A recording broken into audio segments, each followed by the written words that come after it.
The Subaru WRX is a fun, rally-inspired car that is also pretty practical.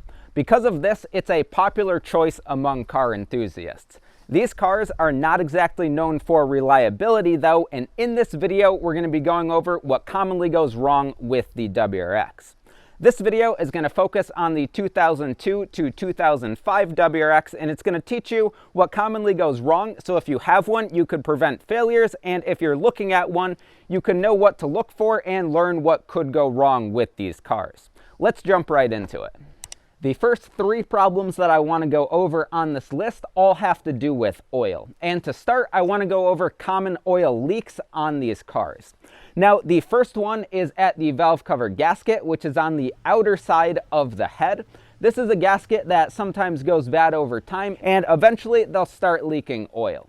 Another one is at the cam seals, which is on the front of the engine. That's like a little donut seal. The same thing tends to happen there. And the final one is the rear main seal, which is on the back of the engine. And the reason I want to put this in here is that's a pretty big job to replace since you have to pull your transmission to get to that seal. You want to look for oil spots under your car, and if your oil starts to get low, that might be causing your problem.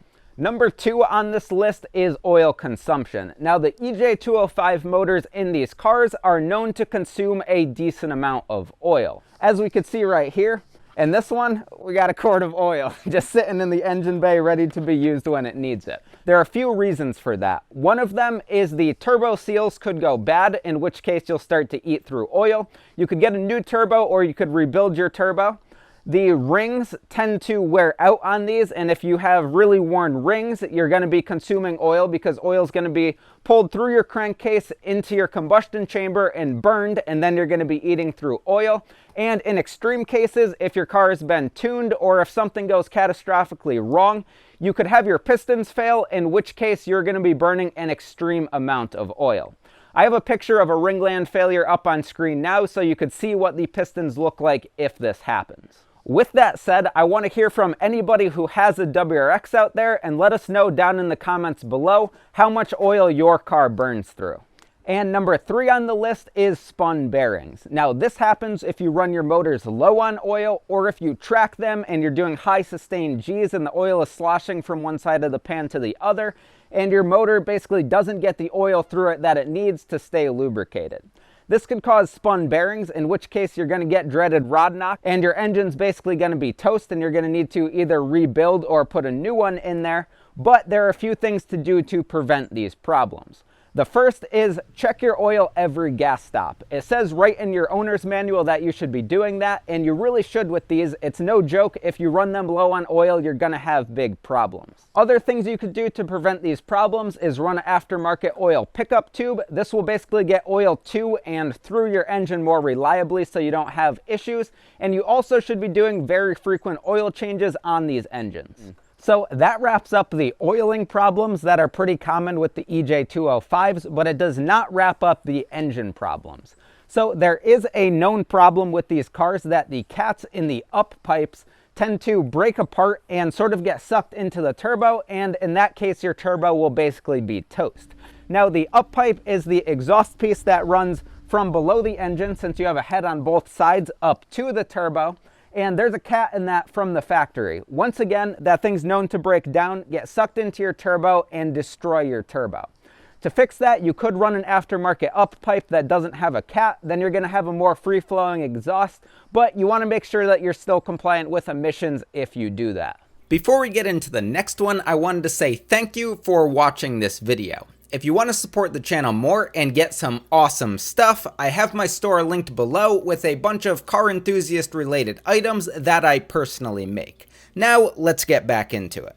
The next one on the list is head gasket problems. So a lot of people think that if you buy a Subaru, you're pretty much guaranteed to have your head gasket go on you, but that's really not the case. The EJ205s that are in these WRXs are actually not particularly prone to head gasket issues, but that's not to say that you can't blow a head gasket.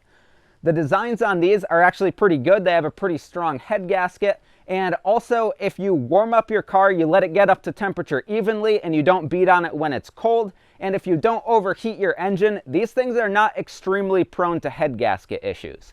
That's not to say that they don't happen though, and if your head gasket is going bad, you want to look for coolant in your oil. It'll look pretty milky, it won't look dark. You'll see literally like froth in there, and that will let you know that your head gasket's starting to go bad.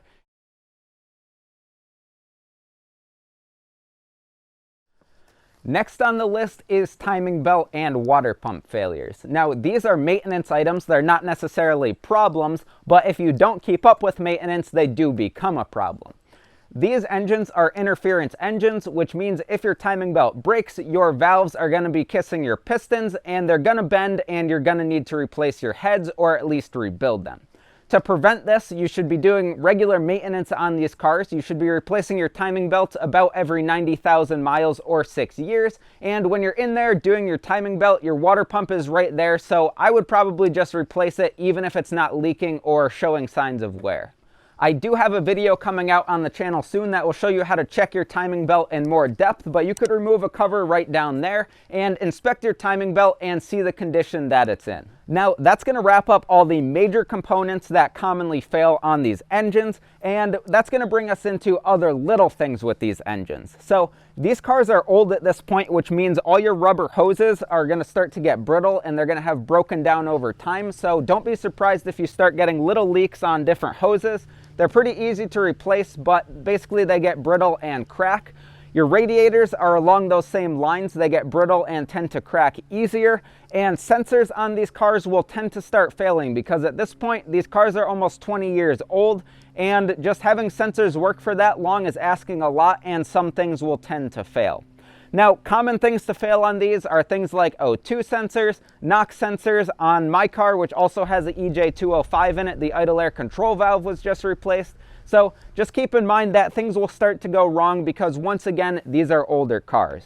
And the last one that I want to talk about in the engine bay area before we go over a few other common things with the rest of the car is power steering pumps. Now, these tend to fail. The one on this car failed at about 110,000 miles. The one in my car failed at about 127,000 miles. And you just want to keep an eye on that. If you lose power steering and things start to not feel so good, first check for leaks, and then you're going to want to check the pump because they tend to fail. As for the rest of the car, there are a few common trouble areas. One is the transmissions are known to be pretty weak in these cars, especially in the O2 and O3. That means don't drive around dumping your clutch at 6,000 RPM and expecting nothing to break. That means not doing pulls absolutely all the time, and just be nice to your car. Don't be shifting super hard all the time, and these things shouldn't give you a big problem, but it is something to keep in mind that you shouldn't really be absolutely beating on these all the time. Another common failure that I see a lot on this platform is rear wheel bearing failures. You'll get sort of a whine, and if you put your car up on stands, you'll be able to move the wheel and hear it clicking around a little bit. That's how you'll know it's time to replace that rear wheel bearing. And the last common problem with these cars that will happen if you're in a rust-prone area is rust. Now, a lot of people will tell you that these things will rust literally anywhere that there's metal, and they're kind of right, but there are a few areas that you want to keep a close eye on. The first one is the rocker panels on these cars, especially if you have something with side skirts on it. Rust could start under there, and you won't really know that it's there, so keep a close eye on that. Your front and rear subframes are pretty common to rust out. I looked at a car that literally had the rear subframe rusted through, the rear suspension was floating, and I was moving it back and forth. Decided not to pick that one up, but those are common areas to look for.